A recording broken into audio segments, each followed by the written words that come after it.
Hi, I'm Alex Schmidt. So, you want to be Batman?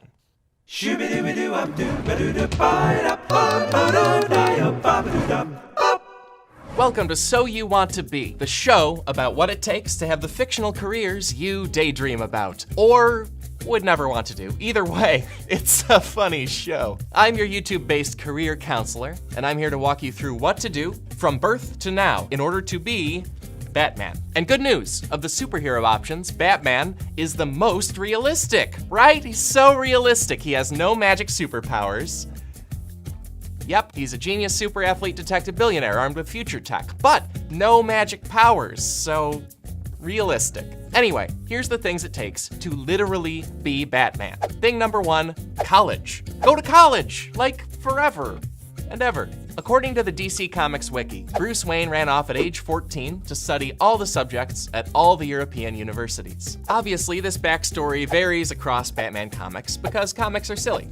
But no matter which Batman origin story you're calling definitive, it involves degree-level training in everything from forensic criminology to electrical engineering to advanced chemistry. Also, you wannabe Batmans must become the world's greatest detective, although he's more like an intelligence agent. And top spy agencies from America's CIA to Israel's Mossad demand years of rigorous training from field agents. Plus, if you want to be truly faithful to Batman's history, you'll tack on extracurricular lessons from boxers, ninjas, assassins, monks in Nepal, and/or secretly incredible British butlers, because comics are awesome. And you know what? I'm not going to tell you that you lack the brain power to learn more than any human being ever has. Maybe you can do it. Who knows? The human brain is a limitless, transcendent, luciferific organ. But remember, college isn't just hard, it's also expensive. And to be Batman, you're gonna need thing number two, incredible luck. Because we're talking nuts and bolts here, and Bruce Wayne bought every nut and bolt of his Batman gear with his dad's money. So let's ballpark the chances of you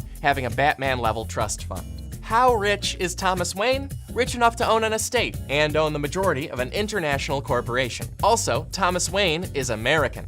Luckily for you, America makes it easy to hide money in a tax haven. For more on that, Google Delaware. Also, Thomas Wayne's business interests include real estate. Based on what we've learned from Donald Mussolini, real estate dealings allow you to dodge decades of taxes by putting one big loss on one line of one tax form. Thanks a lot, how our actual laws work. But regardless of tax code cheat codes, your wealthy parent still needs to be very, very wealthy. Why? Because you need to buy this.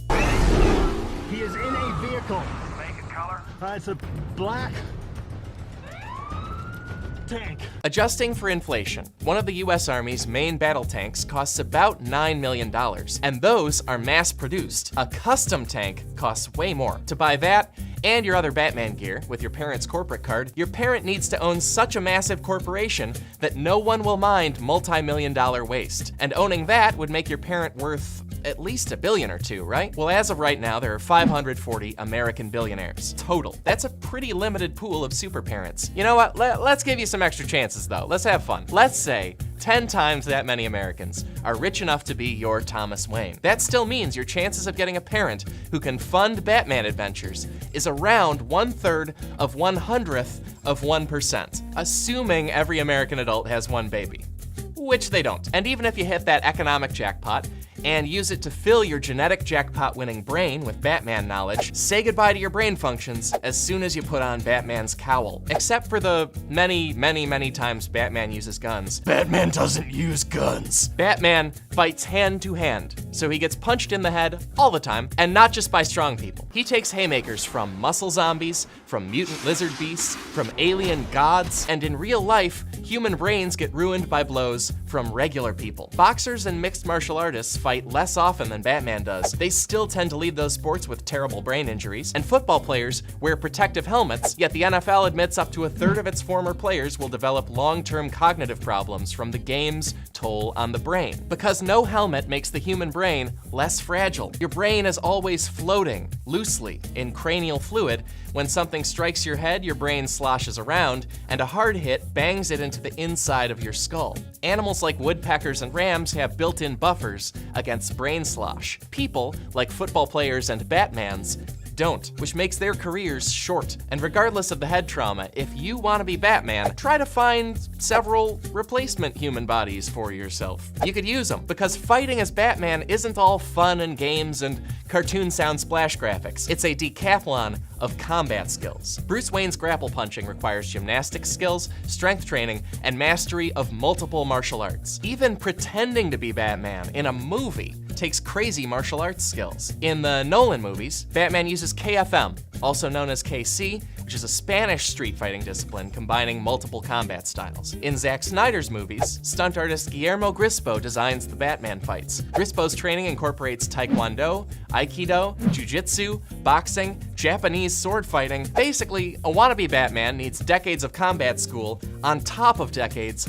of book school, which you might be up for, you know? But here's the worst part. Once you start Batmaning full time, your body will quit the job within months. E. Paul Zare is a professor of kinesiology and neuroscience at the University of Victoria. He's also a martial artist. And based on his expertise, he claims Batman's physical training would take 10 to 12 years, possibly up to 18 years if you want to be skilled enough to stop enemies non-lethally. And once a fully trained Batman hits the streets, Dr. Zare estimates a 3-year career max before Batman has to hang it up. And not just because of the concussions, it's also because of the endless parade of rested adversaries walking out of Arkham and needing to consume about 5,000 calories a day, like an Olympic swimmer. And if nothing else, it's because of sleep. Batman refuses to sleep because he's Batman and Bruce Wayne, which means working the night shift as a criminal puncher, followed by a day shift playboying around stately Wayne Manor's grotto or whatever, I don't know. He's basically doing James Bond and Muhammad Ali's jobs, with a workday as long as a hospital double shift. And studies show that skipping sleep to work non-violent double shifts turns real-life doctors into the mental equivalent of drunks. So if you want to be Batman, you'll need to recover from injuries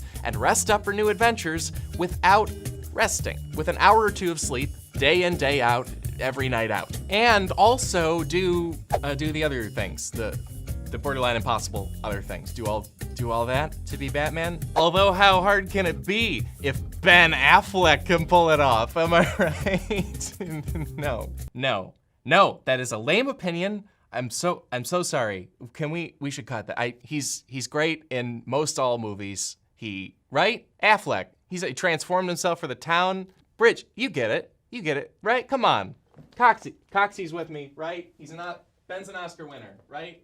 Abe, come on, everybody. We'll do a thing for Ben, all of us, right now. We're done, by the way. Thank you very much. Hey, thank you for watching. This is a new show, So You Want to Be. In the comments, let me know other fictional characters, magical, normal, super, anything in between, that you would like to know how to literally be. That's the gist of it. Just comment with that. And you know what? Reply to a negative comment with your suggestion. So they're like, oh, this is blah, blah, blah, and you're like, Indiana Jones. You know, that'd be fun.